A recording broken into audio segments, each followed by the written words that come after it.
भारतीय अंतरिक्ष अनुसंधान संगठन यानी इसरो को आदित्य L1 में एक और बड़ी कामयाबी मिली है।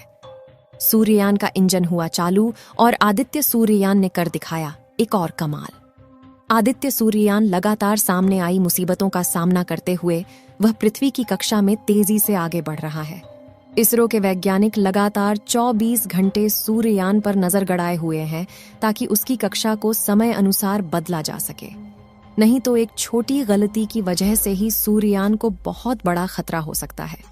आदित्य सूरज के पास पहुंचने से पहले ही एक और कारनामा कर दिखाया है, जिसके बारे में इस वीडियो में हम आपको बताने वाले हैं। और साथ ही इस समय आदित्य सूर्ययान कहां पर पहुंचा है, इसके बारे में भी हम आपको जानकारियां देने वाले हैं।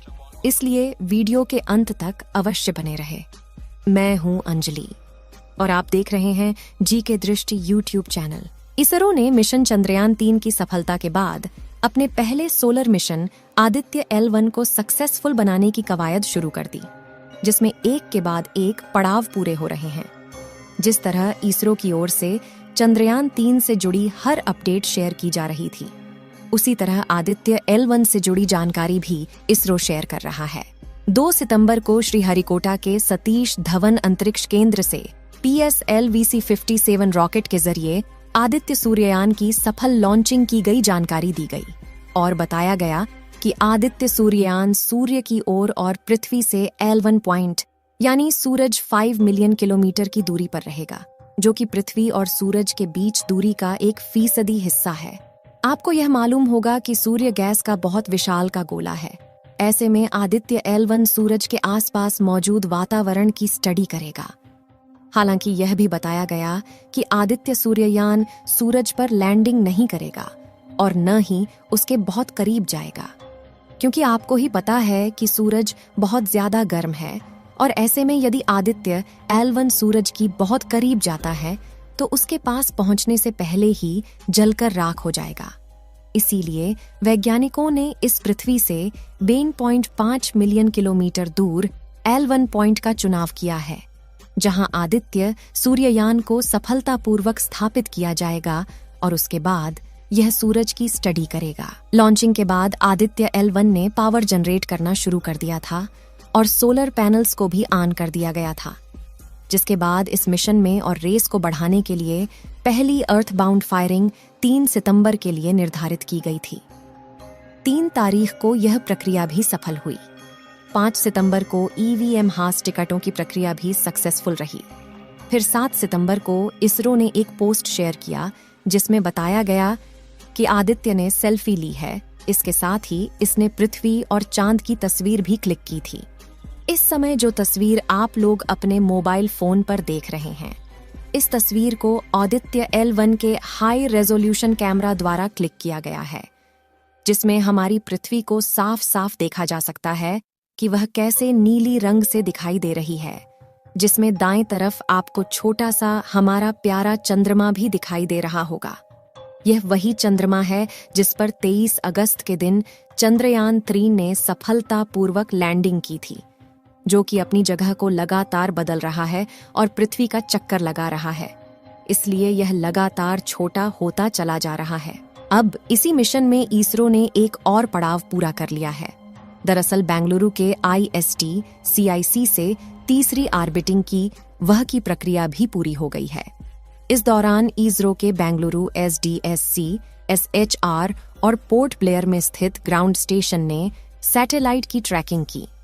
अब इसकी नई ऑर्बिट 296 किलोमीटर इंटू 71,768 किलोमीटर हो गई है।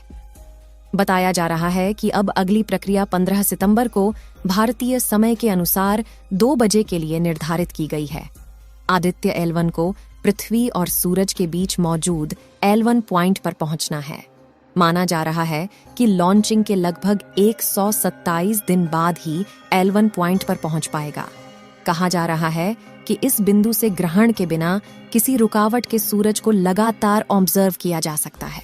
यानी आदित्य सूर्ययान निर्धारित बिंदु पर पहुंचकर हर समय सोलर स्टडी के लिए जरूरी डेटा जुटा पाएगा। इसमें कुल 7 पेलोड लगे हैं जो अलग अलग डेटा जुटाएगा। जानकारी के लिए बता दें कि मिशन आदित्य L1 की परियोजना निदेशक इसरो की महिला वैज्ञानिक निगार शासी है। जैसा कि हमने बताया, इसरो के सोलर मिशन आदित्य ने पृथ्वी की कक्षा का तीसरा चक्कर पूरा कर लिया है। मनुआरिंग के बाद अबाधित ऑर्बिट 296 इंटू 71,747 किलोमीटर की अंडाकार कक्षा में चक्कर काट रहा है। यानी इसरो का सोलर यान पृथ्वी से सबसे निकटतम 296 किलोमीटर और सबसे अधिकतम 71,768 किलोमीटर की दूरी पर है। इसरो के मुताबिक आज 2 बजे उपग्रह आदित्य को चौथी कक्षा में भेजा जाएगा। इसके बाद आदित्य L1 को एक और बार कक्षा बदलना पड़ेगा। इसके बाद आदित्य L1 लैग्रेंजियन 1 कक्षा में चला जाएगा। 18 सितंबर को आदित्य L1 धरती के स्क्वायर ऑफ इन्फ्लुएंस से बाहर चला जाएगा। इस पॉइंट को धरती का एग्जिट पॉइंट कहा जाता है, क्योंकि यहाँ के बाद धरती के गुरुत्वाकर्षण प्रभाव काफी कम हो जाता है। प्लेयर ऑफ इन्फ्लुएंस से निकलने के बाद अंतरिक्ष इसकी शुरुआत होगी। यहाँ से आदित्य सूर्य यान लैग्रेंज पॉइंट की तरफ अपना रुख करेगा। फिर हेलो ऑर्बिट की ओर आदित्य L1 बढ़ जाएगा। यहाँ कुछ मनूवरिंग के बाद ग्रह की कक्षा में दाखिल होगा। इससे पहले आदित्य ने जो सेल्फी खींची थी वो सोशल मीडिया पर जमकर वायरल हुई थी। इसमें उसके पेलोड दिख रहे थे। इसके अलावा एक फोटो में उभरा हुआ पृथ्वी और चांद के साथ फोटो भी खींची थी। सूर्य के वातावरण से निकलकर अंतरिक्ष में फैलने वाले कोरोना मास इंजेक्शन और सौर तूफानों में कई तरह के रेडियो एक्टिव तत्व होते हैं जो पृथ्वी के लिहाज से नुकसानदेह होते हैं।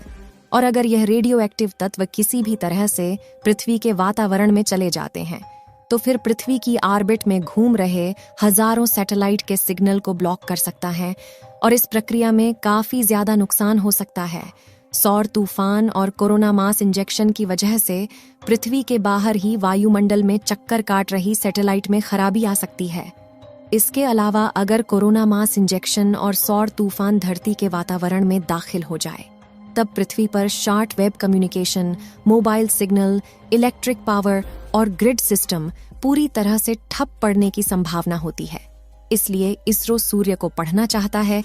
इसकी मदद से पृथ्वी को सूर्य के प्रकोप में मदद मिलेगी और सूर्य से आने वाले सौर तूफान, कोरोना मास इंजेक्शन की जानकारी भी समय रहते मिल सकेगी ताकि कोई एहतियाती कदम उठाया जा सके। आप सभी लोगों की दुआओं से ही चंद्रयान 3 में चांद की सतह पर सफलतापूर्वक लैंडिंग की थी।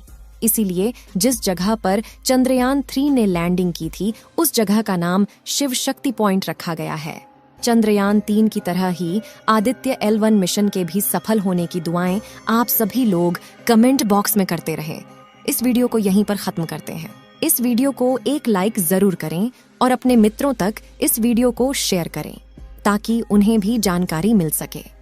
और अपने भरोसेमंद चैनल को सब्सक्राइब जरूर करें और बेल आइकन को ऑल पर सिलेक्ट करना बिल्कुल ना भूलें। मिलते हैं किसी और नॉलेजेबल वीडियो के साथ। वीडियो को अंत तक देखने के लिए धन्यवाद।